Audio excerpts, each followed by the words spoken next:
All right, folks, we are live.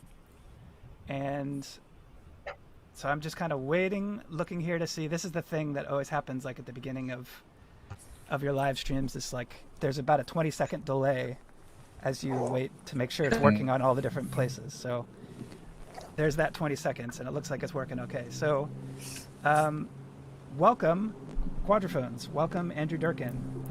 Great to see you guys. And also, Ryan Marr is here with us. And I'll just introduce myself really quickly. My name is Douglas Dietrich.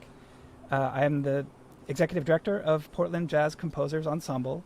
And if you don't know us, if you're new, we're a 501c3 nonprofit organization that supports the creation and performance of new music here in Portland and sometimes throughout the state of Oregon. And so it's our pleasure. And then we also have PJCE Records that Ryan Marr will tell you just a little bit more about. So, without further ado, let me hand it over to Ryan Marr, who's the the director of PJCE Records. Oh, Ryan, are you still with us? Of course. He's very still. He's very still. Looks like he's frozen, so hopefully he'll come back. Come back, Ryan. Come back. All right, so we're improvising. So why don't I just introduce you guys first, and then hopefully Ryan will be back soon. So I'll remove him until he comes back. So why don't I start with Andrew Durkin? So Andrew, why don't you wave to the folks at home, and I want to hand it to you to introduce the quads because I think you have a good story about that. Yeah, well, I mean, the quads are Mary Sue Tobin, Chelsea Luker, Michelle Medler, and Mika Brueggemann, who you can see on your screen here. And I think the origins of the project came through mostly through working with Mary Sue and Mika initially because they had subbed in Industrial Jazz Group.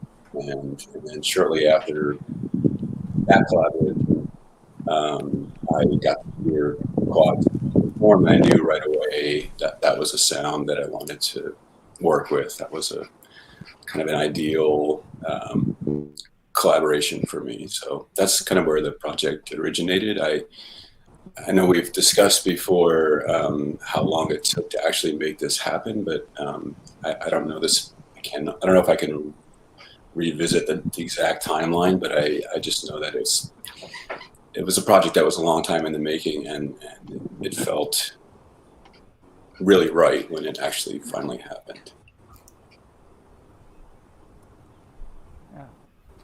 Yeah. I'm looking to see if Ryan's back. He's not.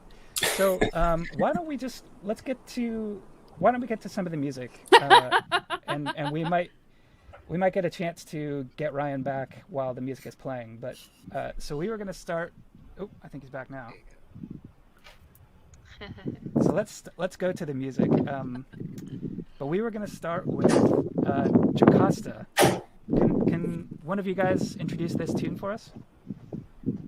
I've got something about it. You asked what was our impression of the song, and I found that Jocasta is like a journey, and it's full of many moods. And maybe I can imagine traveling through Europe on a train, and there's the countryside, and then you see some, historic old towns, and it's not just about what you're seeing, but there's probably something going on that train. It's a little mysterious, but not like a murder mystery. There's just something to it, and it's very dreamy. Yeah. Cool. I would say, there we go. It's also one of the more serious pieces on the album. I feel like doesn't have as much tongue in cheek as some of the other compositions. Cool. All right, let's play it and then we'll talk about it. Here we go.